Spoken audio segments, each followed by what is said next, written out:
Press Statement. His Excellency Seiha, Deputy Prime Minister and Minister of National Defense of the Kingdom of Cambodia. Outcomes of the special meeting of the General Border Committee, GBC, Comm Province, 10th of September, 2025. Ladies and gentlemen, members of the press, it is my great honor to brief you on the results of today's special meeting of the General Border Committee, GBC, between the Kingdom of Cambodia and the Kingdom of Thailand, which I co-chaired with His Excellency General Nattapon Narkphanut, Acting Minister of Defense of the Kingdom of Thailand. We met here in Comm Province to follow up on the positive outcomes of the extraordinary GBC meeting in Kuala Lumpur on the 7th of August, 2025, and to put in place the practical steps needed to fully and effectively implement the ceasefire arrangement. This meeting also reaffirmed the practical conclusions of the 4 rounds of extraordinary regional border committee meetings that took place last month between our respective military regions, army areas, of the Royal Cambodian Armed Forces and the Royal Thai Armed Forces. From 7 September 2025 leading up to today, Secretariat teams from both sides held meetings here in Comm in a very cordial and constructive atmosphere for the preparation of the first Special General Border Committee, GBC meeting. Both sides agreed on the urgent need to de-escalate tensions through the removal of heavy and destructive weapons back to their respective normal military installations. To achieve the above-mentioned objectives, both teams will meet within 3 weeks to develop a detailed, practical, and step-by-step action plan. This plan will be implemented under the observation and verification of the ASEAN Observer Team, AOT. Both sides also agreed in principle on the Terms of Reference, TOR, for the establishment of the AOT, awaiting the approval from both countries' governments.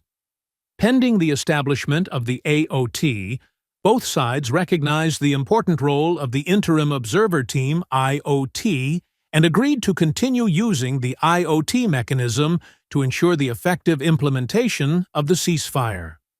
We also underlined the importance of regular communication between military regions, Cambodia, army areas, Thailand, and border units, with a firm commitment to resolve issues peacefully and prevent clashes.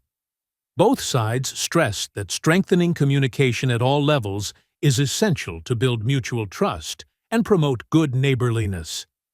In the same spirit, we agreed that refraining from spreading false information, fake news, accusations, and harmful rhetoric is vital to ease tensions, reduce negative public sentiment, and foster an environment conducive to peaceful dialogue.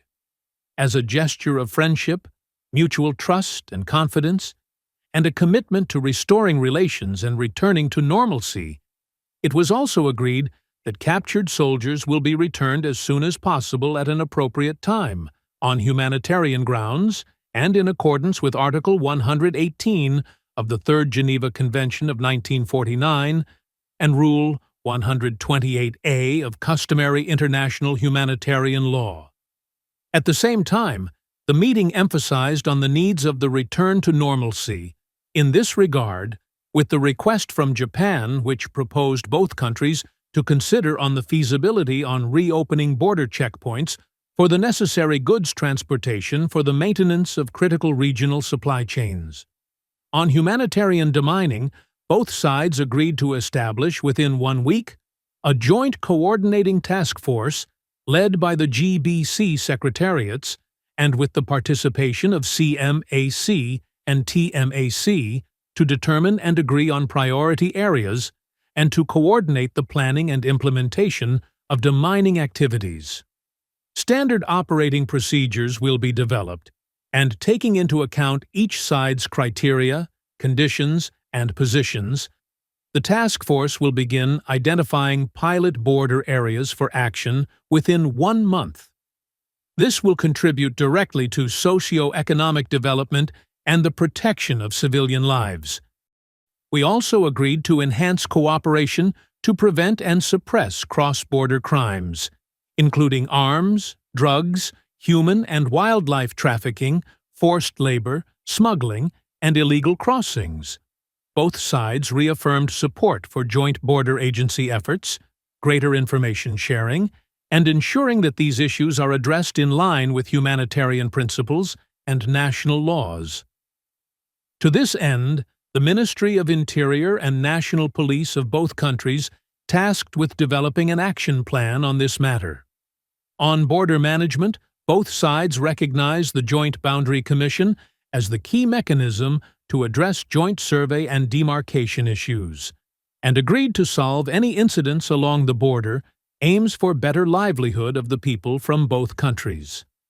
Finally, we agreed that the second Special General Border Committee meeting will be held within 30 days, with Thailand as the host. In conclusion, I would like to reiterate Cambodia's firm commitment to maintain and elevate peace, stability, and cooperation with all neighboring and friendly countries.